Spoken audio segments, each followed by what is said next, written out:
Salt cod is dried and salted, a technique going way back before there ever were refrigerators. Once soaked, it has a mild taste and flaky texture, perfect for my salt cod potato cakes. I love using this salt cod from the Atlantic.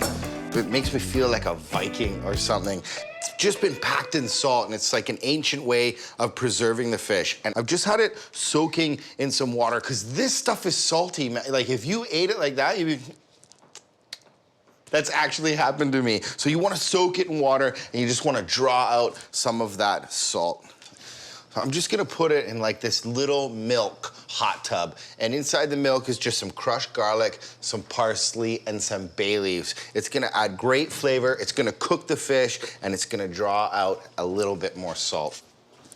I have a great tip for potatoes for not making them super gummy. I call it the press and the spin.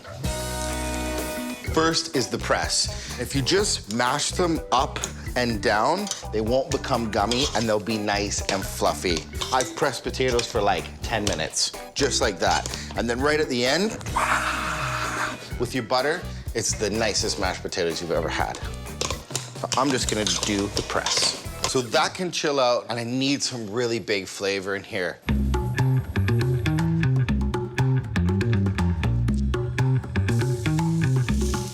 Shallots and garlic are gonna give really good flavor to it, but I just wanna soften it up just a little bit. Shallots, garlic, and chilies for a little bit of kick. Right into the potatoes. For a little bit of aroma, fresh parsley, and it's a great color. Can't have potatoes without butter. And then the cod can go right in with the potatoes. Good thing I didn't season those potatoes, because this cod packs a punch. And even just a little bit of the milk can go in the potatoes, just a whisper. 1 egg yolk is gonna help kind of bind it and create a little bit of glue for us. Now I can whip it real good.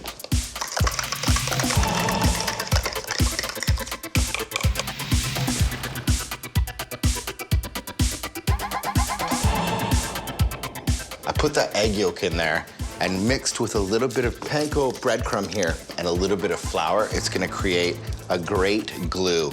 And guess what's in that panko? Parmesan cheese. And I just wanna fold in that flour, Parmesan, and panko. If you don't know what panko breadcrumb is, it's a Japanese-style breadcrumb, and it's a really great flaky breadcrumb. Now, this is a classic breading station, so I need egg wash, flour, breadcrumbs, hot oil. The only thing I'm missing is an egg wash.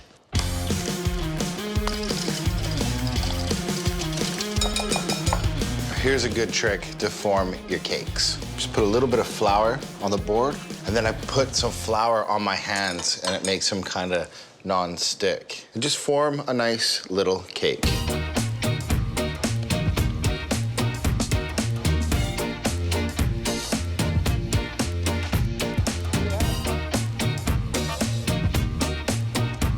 And I like to reform it a little bit. These potatoes are so soft, so fluffy, that when it comes out of the panko, I just reshape it. I love that sound.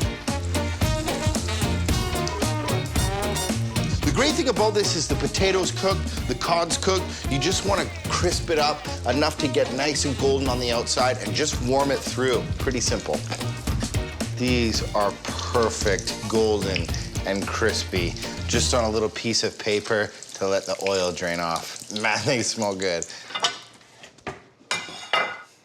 Bacon jam. This is just like a bacon marmalade. You can buy this at lots of stores.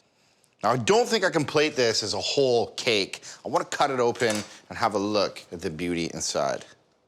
Soft, fluffy potato and salt cod, crispy outside. Yes. This is a great treat in my kitchen. A little bit of this bacon jam. The bacon jam has a little bit of orange in it, vinegar, onions. I just kind of want to highlight that a little bit more with some fresh grated orange. Roger that, success, mission accomplished. I have to try it.